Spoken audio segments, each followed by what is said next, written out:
Ya Rasulallah. Patience et persévérance. Il serait pertinent, pour des gens sensés, de méditer assidûment sur les motivations qui ont conduit ces premiers musulmans à faire preuve de patience et d'une fermeté hors du commun. Il est normal de se demander comment ils ont pu supporter des persécutions inouïes. C'est pourquoi nous jugeons sage de souligner, de façon succincte, les raisons d'un tel comportement. Une conviction totale et inébranlable en l'unicité de Dieu et une conscience de Dieu authentique sont l'une de ces raisons. Lorsque la foi emplit le cœur, elle pèse aussi lourd que les montagnes.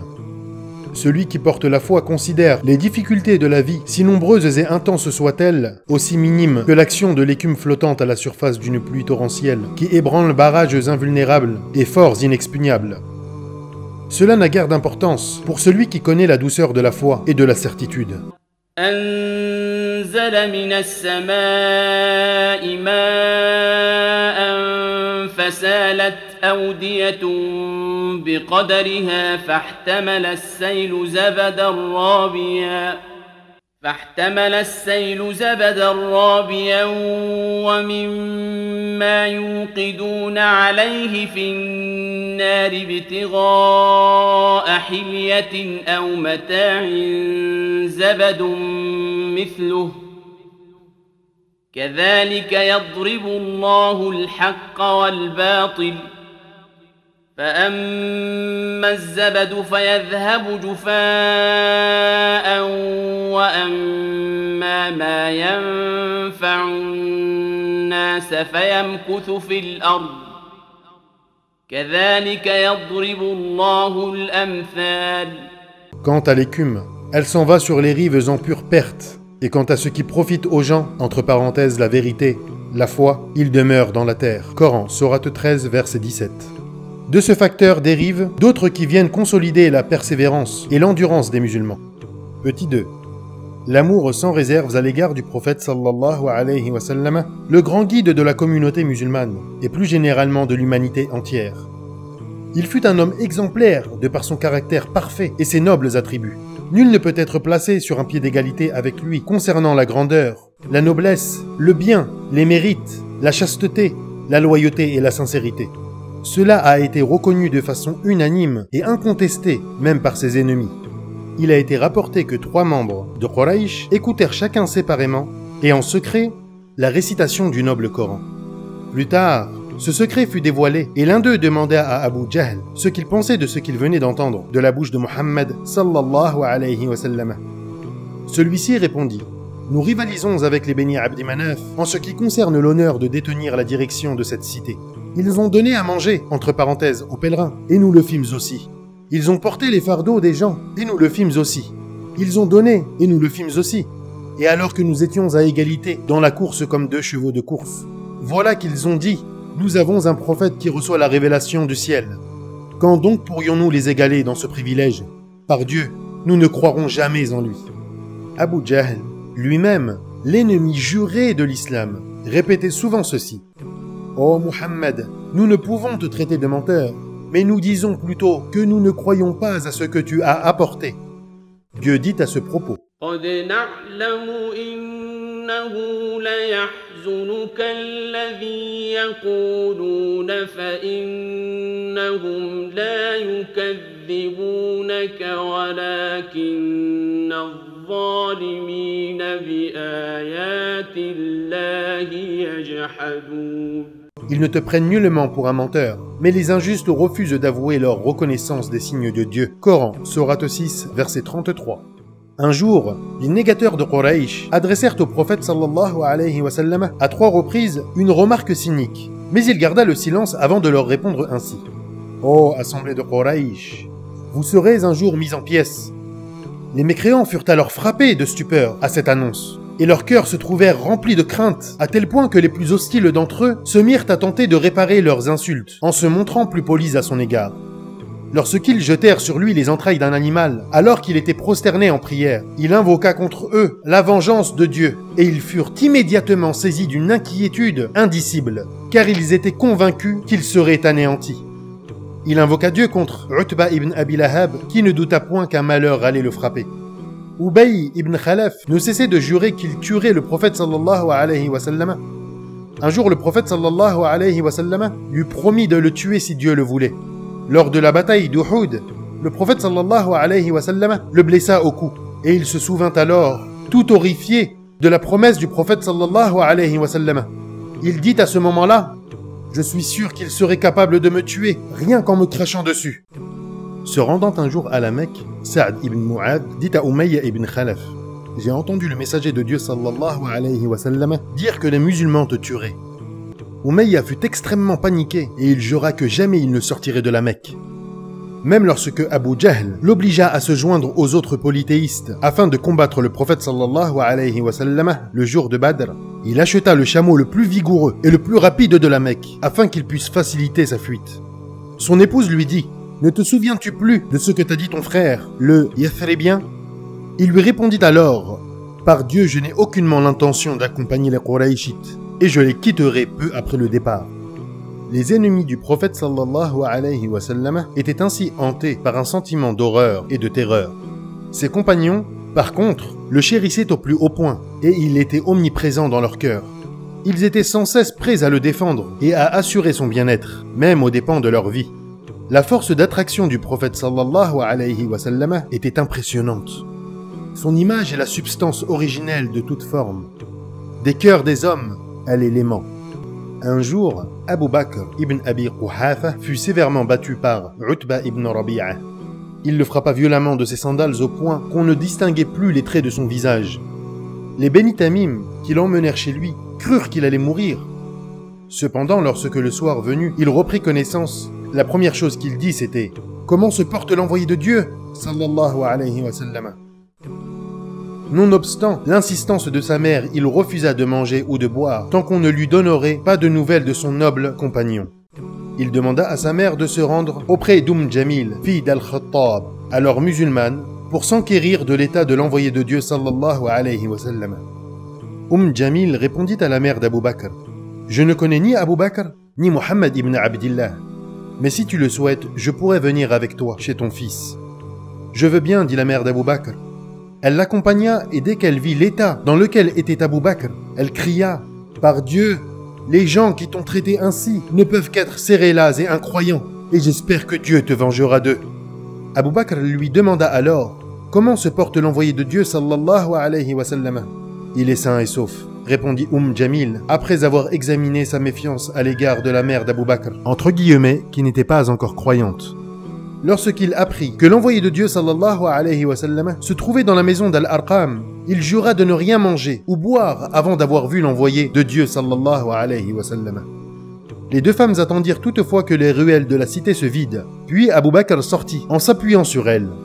Elles l'emmenèrent elles-mêmes jusqu'à ce qu'elles le fissent entrer auprès du prophète sallallahu alayhi wa sallam. Ses compagnons de la première heure étaient animés d'un esprit de dévouement et de sacrifice tout à fait authentique. Nous y reviendrons plus tard. Petit 3. Le sens de la responsabilité. Les premiers compagnons étaient pleinement conscients de la lourde responsabilité qu'ils devaient endosser. Malgré les persécutions qu'ils subissaient, ils étaient convaincus de la nécessité de leur action prédicationnelle à laquelle ils ne pouvaient se soustraire sans risquer de plonger l'humanité dans un terrible désarroi. Petit 4. Il est également nécessaire d'avoir une foi inébranlable en la réalité de l'au-delà. Tel était le levier essentiel qui soutenait leur sens aigu de la responsabilité. Il était en effet certain pour eux qu'un jour, le jour de la résurrection, ils auraient à se tenir devant le Seigneur des univers et à rendre compte de tous leurs actes d'ici-bas. Ils étaient convaincus que leur devenir dans l'au-delà ne dépendait que de leurs actions en cette vie, et que ce dernier serait soit le jardin éternel, entre parenthèses le paradis, soit le châtiment perpétuel en enfer. Toute leur vie était partagée entre l'espoir d'obtenir la miséricorde de Dieu et la crainte de subir son châtiment. والذين يؤتون ما آتوا وقلوبهم وجلة أنهم إلى ربهم راجعون. Ceux qui donnent, entre parenthèses, en aumône, ceux qu'ils donnent tandis que leurs cœurs sont pleins de crainte à l'idée qu'ils doivent retourner à leur Seigneur. Coran, Sourate 23, verset 60. Ils savaient bien que la vie d'ici-bas, avec toutes ses joies et ses peines, était insignifiante, comparée à celle de l'au-delà. De telles convictions profondes les rendaient indifférents à tous les déboires et à toutes les épreuves qui ponctuaient leur existence terrestre. Petit 5. L'importance du Coran. Dans cette période critique et amère, les versets et sourates du noble Coran étaient, les uns après les autres, révélés, avançant avec une force d'attraction irrésistible les arguments et les preuves de l'authenticité des principes de l'islam, axe autour duquel gravitait la prédication. Ils indiquaient les fondements sur lesquels allait, conformément au décret de Dieu, être bâtie la meilleure des sociétés humaines, la société islamique. Les versets coraniques incitaient aussi les croyants à la patience, leur citant des exemples tirés de l'histoire des communautés anciennes et les initiant à la sagesse des épreuves qu'ils subissaient. أم حسبتم أن تدخلوا الجنة ولما يأتكم مثل الذين خلوا من قبلكم مستهم البأساء والضراء وزلزلوا حتى يقول الرسول والذين آمنوا معه متى نصر الله ألا إن نصر الله قريب. Avez-vous donc estimé que vous alliez entrer au paradis sans qu'il vous arrive à ce jour la même chose qu'à ceux qui sont passés avant vous? Ils furent en fait touchés par les calamités et la misère, et ils furent tellement ébranlés que le messager et ceux qui avaient cru avec lui dirent « Quand donc viendra le soutien de Dieu pour notre victoire ?» Le soutien de Dieu est certainement tout proche. Coran, sourate 2, verset 214. Alif Lam Mim. أحسب الناس أن يتركوا أن يقولوا آمنا وهم لا يفتنون ولقد فتنا الذين من قبلهم فليعلمن الله الذين صدقوا وليعلمن الكاذبين. Alif, Lam, Mim. Les gens ont-ils pensé qu'on les laissera dire « Nous croyons » sans les éprouver? Certes, nous avons éprouvé ceux qui ont vécu avant eux. Certes, Dieu connaît ceux qui disent la vérité et ceux qui mentent. Coran, sourate 29, versets 1 à 3. Une simple profession de foi prononcée du bout des lèvres n'est pas suffisante. Elle doit être confrontée aux épreuves de la vie, à toutes sortes de circonstances, dans la vie individuelle comme dans les relations avec l'environnement, afin que soit démontrée notre capacité à œuvrer constamment sur la voie rectiligne. Il est nécessaire pour cela de donner la préséance à la volonté divine sur les penchants de notre ego. La douleur, la tristesse et le sacrifice de soi peuvent se révéler nécessaires parce qu'ils nous permettent de nous purifier, tout comme le feu d'un orfèvre permet de consumer les impuretés d'un métal. Ces versets ont apporté également une réponse irréfutable aux fausses allégations des incroyants, ainsi qu'un ultimatum clair et net, véritable annonciateur des terribles conséquences à venir s'ils persistaient dans leur égarement et leur obstination. Ils se sont appuyés sur les témoignages de l'histoire qui confirment la loi immuable de Dieu, s'appliquant aussi bien à ses alliés qu'à ses ennemis. Ils ont usé également d'un style doux, montrant aux négateurs la direction, dans le but de les détourner de l'égarement radical dans lequel ils vivaient. Le noble Coran dirigeait l'attention des musulmans vers un monde autre, les éclairant quant aux aspects de l'univers, à la splendeur de la seigneurialité et à la perfection de la divinité, aux effets de la miséricorde de Dieu et aux manifestations de l'agrément divin, les poussant ainsi à aspirer à accéder à ce dernier avec une telle intensité que rien ne pouvait les en détourner. Les versets coraniques annonçaient aux musulmans une miséricorde et un agrément venant de Dieu, ainsi qu'un paradis où les attend un bonheur perdurable. Dans le même temps, ils indiquaient la fin du règne des tyrans et des mécréants qui seraient exposés à la justice divine, puis amenés vers le feu où ils ressentiraient pleinement le goût de l'enfer. Petit 6. Et enfin, on note aussi les annonces du succès. Dès le début des persécutions, les musulmans étaient convaincus que l'entrée en islam n'était pas synonyme de malheur et de trépas. Ils savaient que la prédication islamique avait pour objectif d'anéantir l'ignorance, entre parenthèses jahiliya, et son système injuste, et aspiraient à la direction de la politique mondiale aux fins de conduire l'humanité vers l'agrément de Dieu et l'affranchir de l'adoration des hommes, pour vouer un culte exclusif à Dieu. L'annonce de la victoire certaine des croyants était faite tantôt explicitement, tantôt implicitement. Lorsque les musulmans étaient obligés de subir des contraintes, ou quand leur vie était littéralement paralysée, venaient alors des versets narrant des récits relatifs aux prophètes passés, à leurs partisans et aux souffrances qu'ils avaient eues à endurer. Ils comportaient aussi des indications très suggestives quant à la fin tragique des incroyants mécois et à leur perdition finale, en même temps qu'ils rassuraient les croyants en leur promettant de faire d'eux les viscères de Dieu sur terre et de faire triompher la prédication islamique. Nous allons ici citer quelques versets appartenant à cette catégorie, c'est-à-dire ceux empreints de promesses concernant la victoire ultime qui couronnerait la persévérance et la fermeté des musulmans. وَلَقَدْ سَبَقَتْ كَلِمَتُنَا لِعِبَادِنَا الْمُرْسَلِينَ إِنَّهُمْ لَهُمُ الْمَنْصُورُونَ وَإِنَّ جُنْدَنَا لَهُمُ الْغَالِبُونَ فَتَوَلَّ عَنْهُمْ حَتَّى حِينٍ وَأَبْصِرْهُمْ فَسَوْفَ يُبْصِرُونَ أَفَبِعَذَابِنَا يَسْتَعْجِلُونَ فَإِذَا نَزَلَ بِسَاحَتِهِمْ فَسَاءَ صَبَاحُ الْمُنذَرِينَ. Notre parole a déjà été effectivement donnée à nos serviteurs, les messagers. Et c'est sûrement à eux qu'on donnera la victoire. Et ce sont certainement nos armées qui auront le dessus. Détourne-toi d'eux pour un certain temps. Et observe-les, ils vont bientôt voir, entre parenthèses, le châtiment. Sont-ils donc si pressés de voir venir nos tourments ? Quand ils, entre parenthèses, nos tourments, descendront près d'eux, ce sera alors un bien mauvais matin que celui des gens qui auront été avertis. Coran, sourate 37, versets 171 à 177.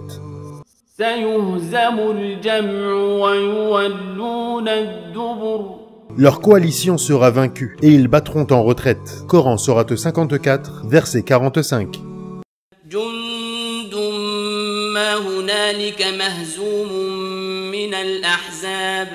Voilà pourtant toute une armée de coalisés qui connaîtra sa défaite. Coran, sourate 38, verset 11. Dieu révéla à propos des musulmans qui furent acculés à émigrer en Abyssinie le verset suivant. والذين هاجروا في الله من بعد ما ظلموا لنبوئنهم في الدنيا حسنة ولأجر الآخرة أكبر لو كانوا يعلمون. Ceux qui émigrèrent pour la cause de Dieu, après avoir subi l'iniquité, nous les installerons très certainement de belle façon dès ici-bas. Et plus grand encore sera leur salaire de la vie dernière, s'ils savaient. Coran, sourate 16, verset 41. Lorsque les Mécois interrogèrent le prophète sallallahu alayhi wa sallam sur Joseph, Yusuf alayhi salam, Dieu révéla la sourate Yusuf, Joseph, où il dit notamment لقد كان في يوسف وإخوته آيات للسائلين. Assurément en Joseph et ses frères, des signes résidaient pour quiconque interroge. Coran, sourate 12, verset 7. C'est-à-dire que les Mécois récolteront, comme les frères de Joseph, Yusuf alayhi salam, l'échec et qu'ils seront vaincus. Dans une autre sourate, Dieu, évoquant ses messagers, dit وقال الذين كفروا لرسلهم لنخرجنكم من أرضنا أو لتعودن في ملتنا فأوحى إليهم ربهم لنهلكن الظالمين ولنسكننكم الأرض من بعدهم ذلك لمن خاف مقامي وخاف وعيد. Ceux qui avaient mécru dirent à leurs messagers, nous vous sortirons certainement de notre terre, où vous reviendrez sans faute à nos croyances. Leur Seigneur leur inspira alors, assurément, nous anéantirons les injustes, et nous vous ferons certainement habiter la terre après eux. Cela est pour celui qui a craint de comparaître devant moi, entre parenthèses le jour de la résurrection, et qui a craint mes menaces. Coran, sourate 14, versets 13 et 14. Durant la guerre qui opposa les Perses aux Byzantins, les incroyants espéraient sincèrement la victoire des Perses, car ils étaient polythéistes tandis que les musulmans priaient pour la victoire des Byzantins, qui eux croyaient en Dieu, en ses messagers, en ses livres, en la révélation et en l'au-delà. Cette guerre se termina par une défaite des Byzantins. Dieu révéla à la suite de cela les versets suivants, où était annoncée la victoire imminente des Byzantins ainsi que celle des croyants. Alif Lam Mim Ghulibatir Rum Fi adna al-ard wa hum min ba'di ghalabihim sayaghlibun Fi bid'i sinin لله الأمر من قبل ومن بعد ويومئذ يفرح المؤمنون Alif, Lam, Mim. Les Romains ont été vaincus dans le pays voisin, et après leur défaite, ils seront les vainqueurs dans quelques années. À Dieu appartient le commandement, au début et à la fin. Et ce jour-là, les croyants se réjouiront. Coran, Sourate 30, versets 1 à 4. Lors du forum de Uqad, ainsi qu'à d'autres occasions, le messager de Dieu sallallahu alayhi wa sallam lui-même ne se contentait pas d'annoncer aux gens le paradis. Il leur disait ouvertement « Oh vous les gens, dites, il n'est de Dieu que Dieu. Vous récolterez le succès, et vous régnerez sur les Arabes et sur les non-Arabes. Et mort, vous serez couronnés rois au paradis. » Nous avons déjà souligné la réponse que le prophète sallallahu alayhi wa sallam fit à Utba ibn Rabi'a lorsque celui-ci vint lui proposer les biens de ce monde dans l'espoir de le détourner de sa mission, ainsi que ce que le prophète sallallahu alayhi wa sallam dit à la dernière délégation qui se rendit auprès d'Abu Talib. Il explicita aux notables Qurayshites ce qu'il attendait d'eux, qu'ils professent une parole qui leur donnerait le pouvoir sur les Arabes et leur permettrait de dominer les non-Arabes. Khabbab ibn al-Arat a dit: nous nous plaignîmes à l'envoyé de Dieu sallallahu alayhi wa sallam, qui, à ce moment-là, était étendu à l'ombre de la Kaaba, la tête posée sur un vêtement dont il avait fait un coussin. Pourquoi, lui dîmes-nous, ne sollicites-tu pas, pour nous, le secours divin? Pourquoi n'invoques-tu pas pour nous? Avant vous, répondit-il, on s'emparait d'un homme.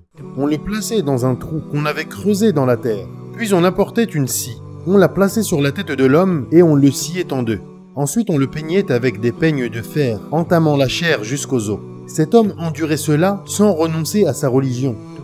Dieu, j'en fais le serment, persévérera cette affaire, entre parenthèses de l'islam, au point qu'un voyageur à dos de chameau pourra aller de Sana'a au Hadramaut sans avoir à craindre autre chose que Dieu, pour lui et le loup pour son troupeau. Dans une autre version, mais vous cherchez à précipiter, entre parenthèses, les choses. Ces annonces d'un avenir brillant pour l'islam et les musulmans n'étaient pas ignorées des incroyants, au point qu'Al-Aswad ibn al-Muttalib et ses compagnons se faisaient des œillades et disaient « Voici venir à vous les souverains de la terre, ceux qui vaincront Chosroes et César. » Puis ils sifflaient et frappaient dans leurs mains. Les musulmans, quant à eux, étaient confiants dans l'avenir annoncé par le Coran et l'envoyé de Dieu sallallahu alayhi wa sallam. Et ils espéraient gagner le paradis, d'où leur persévérance face à toutes les sortes de persécutions et d'humiliations qu'ils devaient endurer, mais qui étaient comparables à de rares nuages venus assombrir un ciel d'été. L'envoyé de Dieu, sallallahu alayhi wa sallam, de son côté, ne cessa d'irradier l'âme de ses partisans avec la lumière de la foi, et ne ménagea aucun effort pour les élever spirituellement en leur enseignant la sagesse et le Coran. Il leur rassura une éducation profonde, purifia leur cœur et leur caractère, les libéra du joug du matérialisme et les incita à résister à la passion et à aspirer à Dieu, le Seigneur des cieux et de la terre. Il illuminait leurs esprits et les faisait sortir des ténèbres vers la lumière. Il leur apprenait à se montrer patients face au mal, à pardonner de la plus belle manière et à maîtriser leur ego. Leur attachement à la religion, leur désintérêt pour les passions et leur dévouement pour la cause de Dieu n'en furent que plus grands, recherchant l'agrément de Dieu et l'accès au paradis.